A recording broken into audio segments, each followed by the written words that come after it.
दोस्त का बेटा रघुवीर है। ये हमारी जायदाद वापस करने आया है।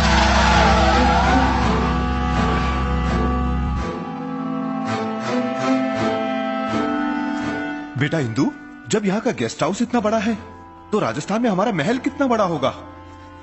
तुम्हें वहां एक राजकुमारी की तरह देखने का मेरा सपना पूरा हो जाएगा। क्या सोच रही है?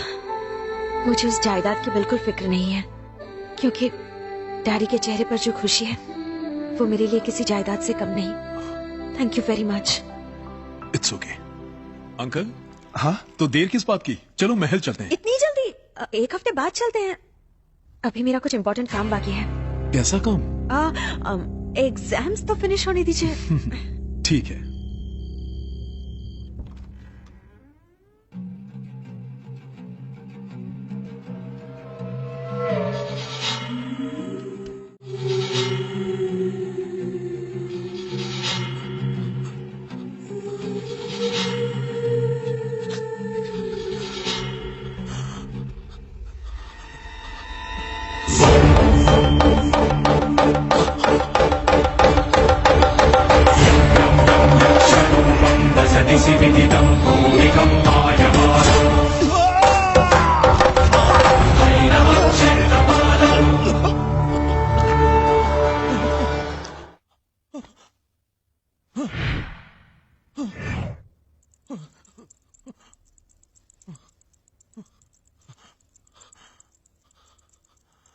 अघोरी।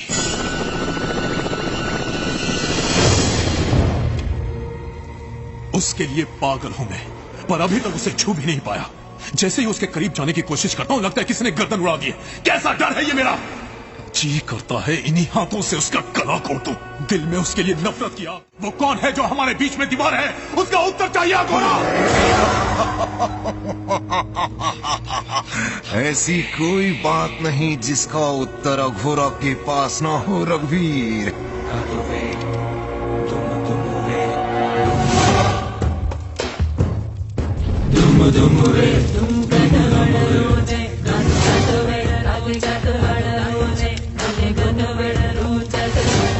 काम वासना ये आज की नहीं, 400 वर्षों से ये भूख अधूरी है। 400 वर्ष पूर्व तू इस उदयगढ़ का सेनापति था।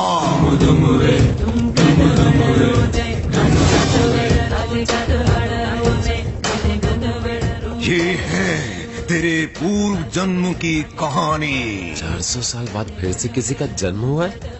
लगता है इसकी रात की उतरी नहीं है। मूर्ख बालक, कई शताब्दियों से उदयगढ़ का इतिहास इस ग्रंथ में है। ये है वहां की कुछ याद आया? और जो इसके प्रेम में पागल होकर मर गया था वो था रणदेव, यानी कि तू। उसी प्रेम के कारण तुझे पुनर्जन्म लेना पड़ा। उसी वासना की तड़प में उसे पाने के लिए तू पागलों की तरह इधर उधर भटक रहा है। तुम्हारी तरह एक और भी है जिसने उस राजकुमारी को पाने के लिए पुनर्जन्म लिया है। जब तक वो जीवित है तू कभी उसे स्पर्श नहीं कर सकता। अगर तू अपना प्रेम पाना चाहता है तो तुझे उस दूसरे प्रेमी को मारना होगा। मैंने इससे पहले से कभी नहीं देखा। ये मुझे कहाँ मिलेगा? जिस लड़की के कारण तूने इस धरती पर जन्म लिया वही तुम दोनों के मिलन का कारण बनने वाली है। पूर्व जन्म की तरह उसी के लिए तुम आपस में लड़ने वाले हो। इससे पहले मैं उसे खत्म कर दूंगा। तुम दोनों से पहले दोनों को पहचान लेगी।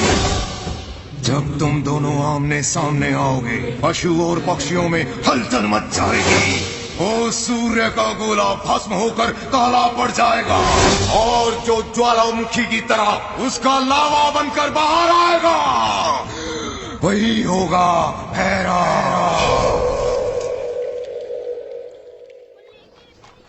सलीम भाई, दो चाय कड़क। सुनना भाई, ये पुलिस के घोड़े कितने हैंडसम लग रहे हैं ना। अगर मैं इन पर बैठकर इन्हें तगड़क तगड़क भगाऊंगा तो आसमान से परियां भी नीचे आ जाएंगी। अब एक गधे की दुम, तू घोड़े पे बैठेगा? तेरा बाप भी कभी घोड़े पे बैठा था क्या? पका मत, चाय पीने दे। यार मैंने बचपन में कुत्ता बिल्ली घोड़ा सबकी सवारी की है। साले, कुत्ता बिल्ली और घोड़े की सवारी में फर्क होता है। ओह, मुझे तो लगा सब एक ही है। पर तेरी घोड़े की सवारी करने में इतनी फटती क्यों है? फटती नहीं है, मुझे पसंद नहीं है यार। आजकल लोग रेस कार्स और बाइक्स चलाते हैं, वहाँ घोड़े पर बैठने वाला गधा बस तू ही हो सकता है। गधा, दैट मीन्स डोंकी। मेरे साथ रहकर इस गधे को पता ही नहीं चला कि ये गधा बन गया है। हुकुम, हिंदू किसी लड़के के साथ बहुत घूमती है, उसका नाम शिव है, वो यहीं कहीं रहता है। कोना कोना छान मारो, जिस किसी का भी नाम शिव है उसे मेरे सामने लेकर आओ। पूरे मार्केट में फैल जाओ। हेलो बॉस, आगे यहाँ बैठ जाओ ना।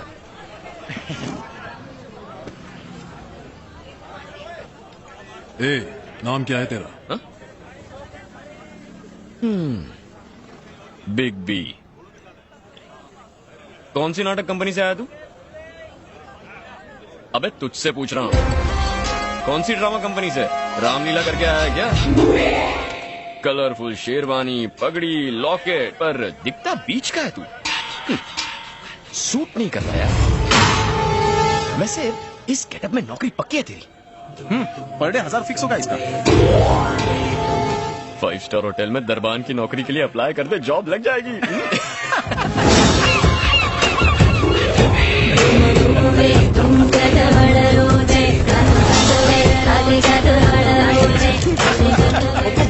हुकुम, इंदु इस नंबर पर बहुत फोन करती है।